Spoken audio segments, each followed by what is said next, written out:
안녕하세요, 서영주입니다. 오늘은 딸을 살리기 위해 예수님께 간절히 매달린 가나안 여인에 대해 묵상하면서 하나님도 감동하실 참된 믿음을 이루기 위해서는 어떠해야 하는지 묵상해 보도록 하겠습니다. 예수님께서는 지금의 레바논 땅에 있는 두로라는 지중해 연안 마을에 가셨을 때 아무도 예수님 오신 사실을 모르기를 바라셨지만 알고 찾아오는 사람들 때문에 마냥 조용히 홀로 계실 수가 없었죠. 그때 수로보니게 족속의 헬라인 여인이 곧바로 예수님이 오신 소문을 듣고 와서 예수님 발 아래 엎드려 절하면서 흉악하게 귀신 들린 자기 딸에게서 귀신을 쫓아내달라고 간구했습니다. 그러자 예수님께서는 나는 이스라엘 집에 잃어버린 양 외에는 다른 데로 보내심을 받지 아니하였노라고 말씀하셨죠. 그런데도 그 여인은 막무가내로 주여 저를 도우소서 하고 매달렸죠. 하지만 그녀를 보시던 예수님께서는 자녀를 먼저 배불리 먹여야 하니까 그 자녀의 떡을 개들에게 던짐이 마땅하지 아니하다고 말씀하십니다. 그러자 그 여인은 주여 옳소이다. 하지만 개들도 주인의 밥상에서 떨어지는 부스러기를 먹나이다 라고 회익을 했죠. 이렇게 매달리는 그녀의 끈질긴 믿음을 보시고 예수님께서는 그녀의 딸에게서 귀신을 쫓아내고 낫게 해주셨습니다. 먼저 이 이야기를 통해서 우리는 예수님께서 이방 지역인 두로로 가시면서 이방인 전도를 시작하셨다는 걸 알 수 있죠. 그 전에는 마태복음 10장에 보면 예수님께서 제자들에게 귀신을 쫓아내고 병을 고치는 권능을 주시면서 지역 사역을 명하실 때 이방인의 길로도 가지 말고 사마리아인의 고을에도 들어가지 말고 이스라엘 집에 잃어버린 양에게로 가라고 말씀하신 적이 있습니다. 그런데 오늘 이야기에서는 예수님께서 이방 지역인 레바논에 있는 두로와 시돈 지방으로 직접 들어가시는 걸 보면 이제 이방 사역을 작정하신 걸 알 수 있죠. 그런데 예수님께서는 이방 사역을 작정하셨으면서 왜 수로보니게 여인에게 자녀의 떡을 개에게 주지 않는다고 그런 야박한 말씀을 하셨을까요? 당시 상황을 현실적으로 생각해 보면 예수님께서 처음부터 적극적으로 이방인 사역에 나설 경우 제자들이 이스라엘 백성이라는 자신들의 정체성이 흔들리게 되면서 정서적으로 갈등이 생길 우려도 있었고, 또 한편으로는 이방인과의 접촉에 대해 유대인들의 모함과 항의가 심해질 수도 있었기 때문에 그런 것들을 의식해서 그렇게 하신 걸로 볼 수도 있겠죠. 그러나 기본적으로는 하나님께서는 이 땅을 살아가는 우리 모두를 다 불쌍히 여기시고 사랑하시며 우리가 유대인이든 이방인이든 다 하나님께서 은혜로 주시는 믿음으로 구원의 기쁨을 누리기를 바라고 계시죠. 그래서 하나님의 그 뜻을 이루기 위해 예수님께서는 유대인뿐만 아니라 이방인들에게도 다 구원의 길에 대해 말씀하시고 그 길로 이끌어 가시는 겁니다. 그 결과 예수님 사후 300년이 흐른 후 기독교는 로마 제국의 국교가 되었고 오늘날에는 세계적으로 가장 큰 종교로 자리 잡고 있는 거죠. 그런데 합리적인 성경 해석을 강조하면서 인간이었던 예수님의 행적을 살펴보는 데에서는 자유주의 신학자들은 이야기를 조금 다르게 해석하고 있습니다. 그들은 예수님께서 두로 지방에 가신 건 유대인에게 국한되지 않고 이방인에까지도 메시아가 되는 길로 들어서는 인간적 도전이라고 해석하죠.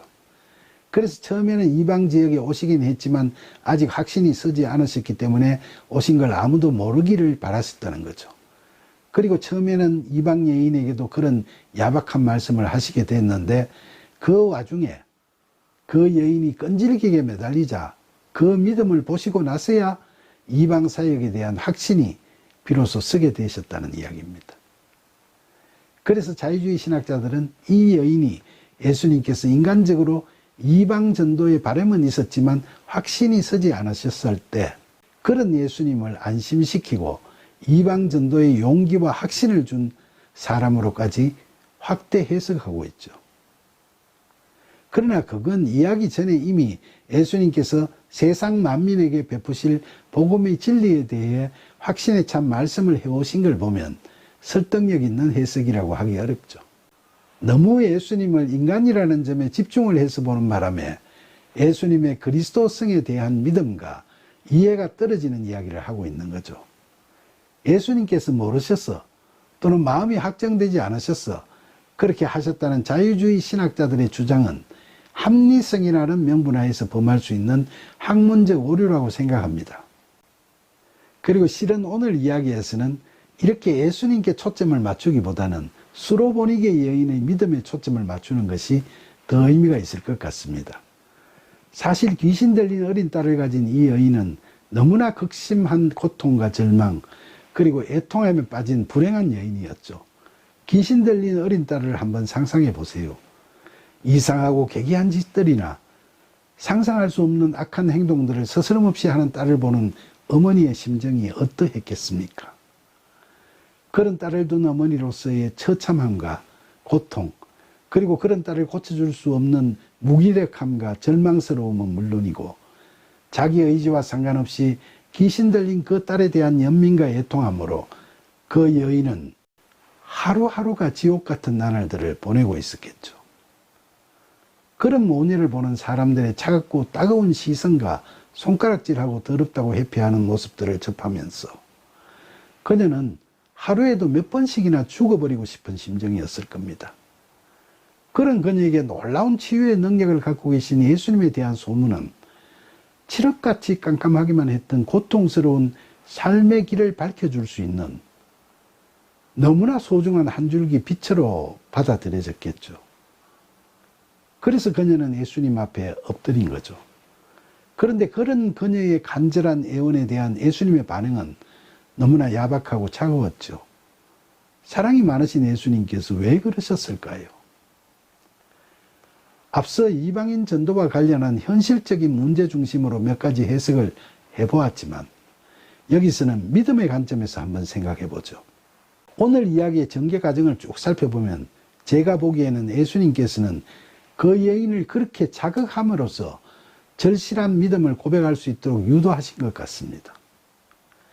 그러니까 자녀의 떡을 개에게 주지 않는다는 예수님의 말씀은 이스라엘을 구원해야지 너희 같은 이방인을 구원하지 않는다는 말씀인데 그건 예수님의 진심이 아니죠. 믿음이 있어야 그것이 능력이 되어 딸을 고칠 수 있게 됨을 보여주시기 위해서 그녀로 하여금 참된 믿음을 고백하도록 그녀를 자극하신 거죠. 그러자 그녀는 예수님께서 바라신 대로 자신의 자존심을 완전히 죽이고 개도 아이들이 먹던 부스러기를 먹는다고 구주이신 예수님께 납작 엎드리는 심령의 가난함과 순종과 겸손이 가득 찬 참된 믿음의 모습을 보여주게 되죠. 그야말로 놀라운 믿음의 고백인 거죠.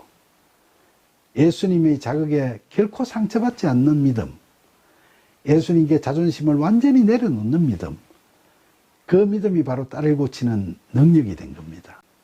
그래서 마가복음 7장에 보면 예수님께서 너가 이 말을 하였으니 돌아가라, 귀신이 너희 딸에게서 나갔느니라 하고 말씀하셨던 겁니다. 상아래 개들도 아이들이 먹던 부스러기를 먹는다는 이 여인의 간절한 말 속에 담겨있는 이 놀라운 믿음이 귀신을 내쫓을 능력을 발휘할 수 있게 했다는 것을 이야기하시는 거죠. 마태복음 15장에 예수님께서 여자여 너의 믿음이 크도다, 너희 소원대로 되리라 하고 하신 말씀도 다 이런 뜻이죠. 결국 오늘 이 이야기의 핵심은 바로 예수님도 감동하시는 참된 믿음이죠. 그리고 그 큰 믿음으로 그 여인의 딸에게서 귀신이 나가고 몸이 치유되었다. 즉 육적인 치유와 회복뿐만 아니라 영적 전쟁에서 승리했다는 게 결론입니다. 사랑하는 여러분, 우리도 세상을 살아가다 보면 특히 자녀들을 낳아서 키우면서 예상치 못한 괴롭고 암담한 일들을 겪게 되는 경우가 많습니다. 선천적으로 심한 장애를 안고 태어나는 자녀들뿐만 아니라 태어나서 얼마 되지 않아 난치병에 걸려 고생하는 자녀들을 키우는 부모들도 많죠. 그리고 요즘은 또 부모의 이혼이나 가정 불화로 인해 상처를 받고 정신적인 고통을 겪는 아이들도 많고 학교 가서 못된 친구들 때문에 왕따가 되어서 심한 따돌림에 시달리는 아이들도 많죠. 그럴 때 이런 아이들을 키우는 부모들이 겪는 심적 고통은 겪어보지 않은 사람은 상상할 수 없을 정도로 극심하죠. 이런 일을 겪는 대부분의 사람들은 고통에 몸부림치고 하늘을 원망하기도 하고 또 괴롭히는 사람들을 저주하기도 합니다. 그러면서 자기 스스로 불행하다는 생각에 마음의 상처가 점점 깊어지죠.